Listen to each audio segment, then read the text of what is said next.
নিজ বাড়িতে প্রতিনিয়ত নির্যাতনের শিকার হওয়ার মিথ্যে অভিযোগ আনলো এবার নীলু। হ্যাঁ বন্ধুরা, ভিডিওতে লাইক দিয়ে দেখতে থাকুন। দেহে মুহূর্তে কিনা নীলাঞ্জনা জজ সাহেবের কাছে হাত যখন অনুরোধ করে বলতে থাকে যে জজ সাহেব, আমি চাই যে আমার যাতে একটা সিকিউরিটি কোনো ব্যবস্থা করা হোক, কারণ প্রতিনিয়ত আমি বাড়িতে যাওয়া মাত্র আমাকে যে পরিমাণে নির্যাতনের শিকার হতে থাকে, আমার ছোট বোন ইভেন কি আমাকে মারধর করতে অবধি ও একবার হাত কাঁপেনি, ও আমার গায়ে হাত তুলেছে। আপনি বুঝতে পারছেন যে আমার ছোট বোন যেখানে আমার গায়ে হাত তুলতে পেরেছে, সেখানে সকলে মিলে আমার সঙ্গে ঠিক কী বাড়িতে ফেরা মাত্র আচরণ করে। আমি তো রীতিমতো আতঙ্কে থাকি যে কখন না আবার আমি অনির্বাণের বিরুদ্ধে এই অ্যালিগেশনসটা এনেছি বিধে আমাকে রাস্তায় না কেউ মেরে ফেলার চেষ্টা করে, তখন আমি কী করবো বলুন তো? আমার আত্মরক্ষার জন্য আমি কী করতে পারি বলুন মিলর? ঠিক সেই মুহূর্তেই অনির্বাণের পক্ষে আইনজীবী বলতে থাকে যে মিস নীলাঞ্জনা দেবী, আপনার আবার কিসের ভয় বলুন তো? এর আগে তো আপনি অনেক বড় বড় স্বনামধন্য গ্যাংয়ের সঙ্গে হাত মিলিয়েছেন এবং তাদের সঙ্গে আপনি কাজও করেছেন, এবং তাদের সঙ্গে কাজ করতে গিয়ে আপনি রীতিমতো আপনার বোনকেই মেরে ফেলার চেষ্টা করছেন, তাদেরকে রীতিমতো আপনার বোনকে মেরে ফেলার সুপারিশ অব্দি দিয়েছেন। তাহলে সেই ক্ষেত্রে আপনার মনের মধ্যে এতটা ভয় কী করে কাজ করতে পারে বলুন তো? কারণ আপনি নিজেই তো একটা বড় দাগি আসামি।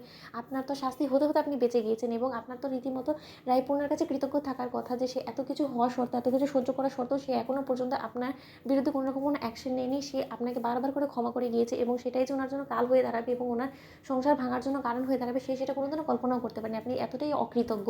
অন্যদিকে নীলু বলতে থাকে, দেখেছেন তো মিলন, আমার রায় দিদিভাই এরকম দেবী সাজ দিয়ে ওর প্রতিনিয়ত এরকম করে সকলের মন জয় করার চেষ্টা করে, কিন্তু ভেতরে যে ওর ঠিক কতটা নোংরা প্রজাতির একটা মানুষ সেটা ওর সংস্পর্শে যারা থাকে তারা একমাত্র জানে।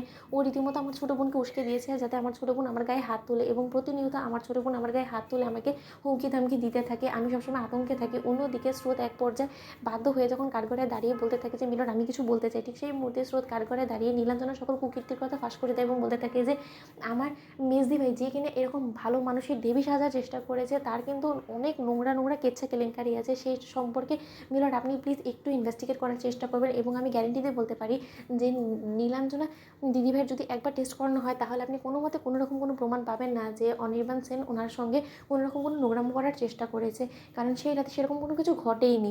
আর তার থেকে বড় কথা, অনির্বাণ সেনকে ফাঁসানোর জন্য মেজদি ভাই যত রকমের চেষ্টা করে সে সব কিছু করে ফেলেছে, অথচ আমি আপনাকে একটা গ্যারেন্টি দিয়ে বলতে পারি যে অনির্বাণ সেন সেরকম কোনো কাজ করেইনি।